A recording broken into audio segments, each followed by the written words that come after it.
The horror genre has had its fair share of busts, but these films turned skeptical viewers into fanatics. Welcome to WatchMojo.com, and today we're counting down our picks for the top 10 horror movies that were surprisingly good. You can see everything coming! Ah!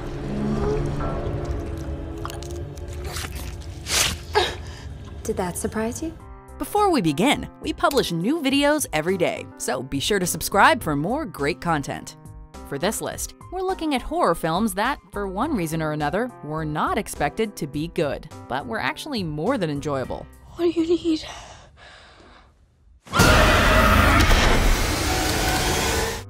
Number 10. The Cabin in the Woods. Are you even listening to me? A horror movie about a group of friends who spend the night in a cabin in the woods featuring lesser-known actors and Chris Hemsworth? Talk about cliché. Add in the fact that it's more of a parody and clever deconstruction of the genre than a straight-up horror flick, and you've got a recipe for disaster. Only it isn't.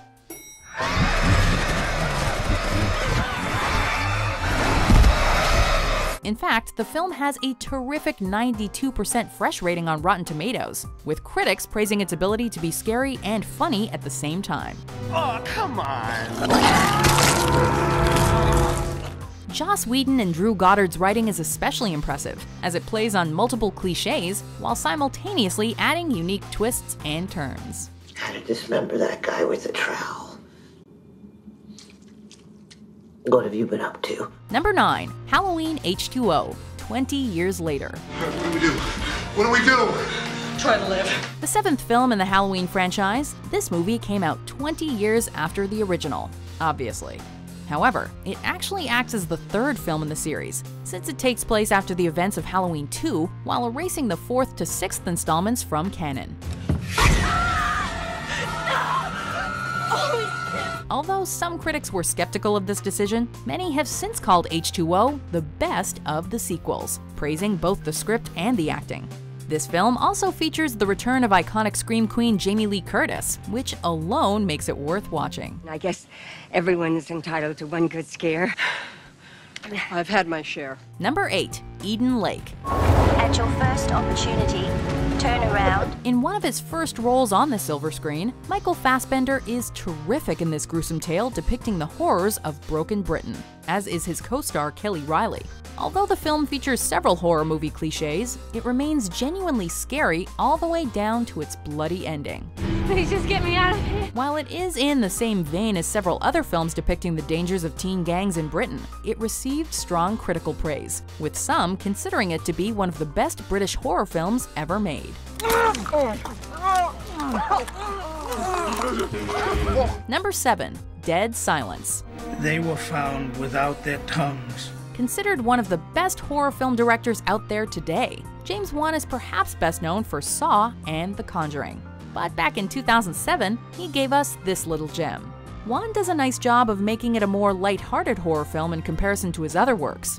Come closer, and I'll tell you.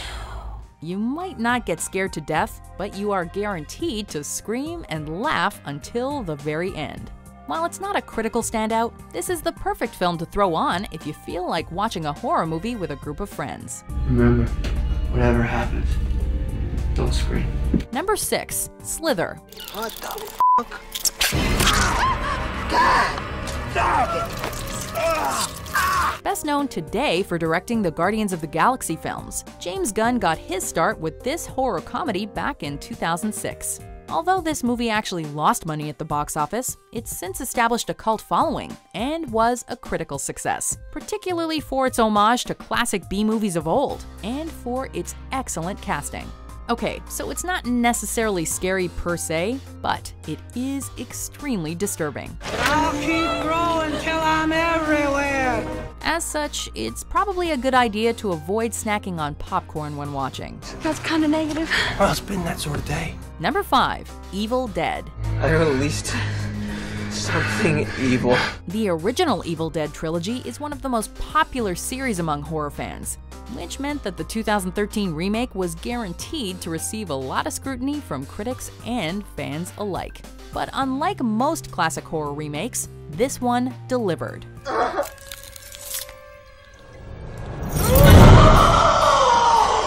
focusing more on the horror and less on the camp. Evil Dead is truly a terrifying experience, full of grotesque scenes that will have you watching the screen through your fingers.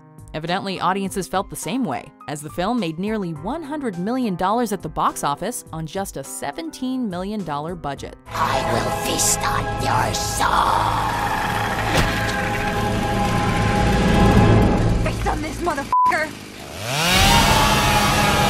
Number 4. Scream 4. You forgot the first rule of remakes, Jill. Don't f with the original. The final feature directed by Wes Craven before his death. This film was released more than a decade after Scream 3.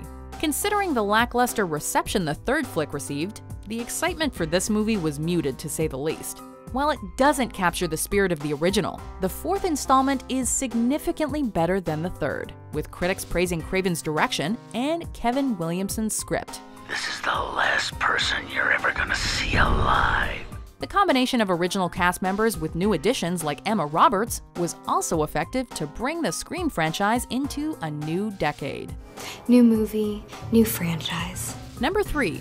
Wes Craven's New Nightmare. Until Mommy gets back, whatever you do, don't fall asleep. While technically part of the A Nightmare on Elm Street franchise, this film doesn't follow the series' continuity. Rather, it features a more sinister Freddy Krueger, who interacts with the people behind the movies, including Heather Langenkamp and Wes Craven himself. You're gonna have to make a choice. Choice? What kind of choice? Whether or not you're willing to play Nancy one last time.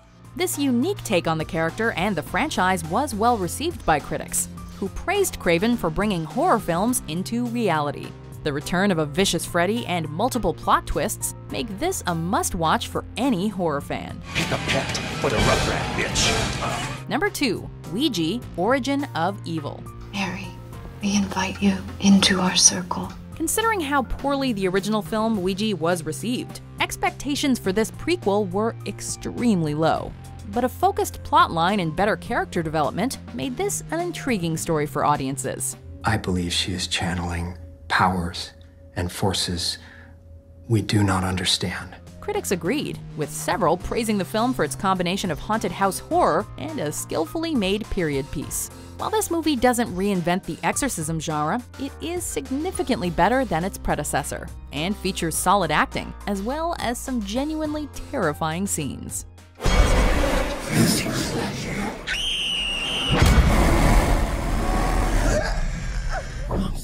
Before we unveil our number 1 pick, here are some honorable mentions. Everybody, get to the shore! Get to the shore! Happy Father's Day! Bring together all 3 parts, and you shall be here. Number 1. Get Out. Get out! Yo! Yo, chill, man. Get out! Chill, man. The directorial debut of comedian Jordan Peele is largely considered to be one of the best movies of 2017. And to say this is surprising is an understatement. Get Out has a remarkable 99% fresh rating on Rotten Tomatoes, and it's easy to see why. With terrific acting, clever storytelling, and broader commentary on race in America, this movie is a fan favorite. He wasn't driving. I didn't ask who was driving, I asked to see his ID. Yeah, why? That doesn't make any sense. Peele demonstrates an ability to create tension by building the horror methodically throughout the piece, rather than relying on cheap jump scares. It also features a gory ending for horror fans who crave blood and guts. All in all, we're convinced this film will go down as one of the classics of the genre in years to come. Damn you!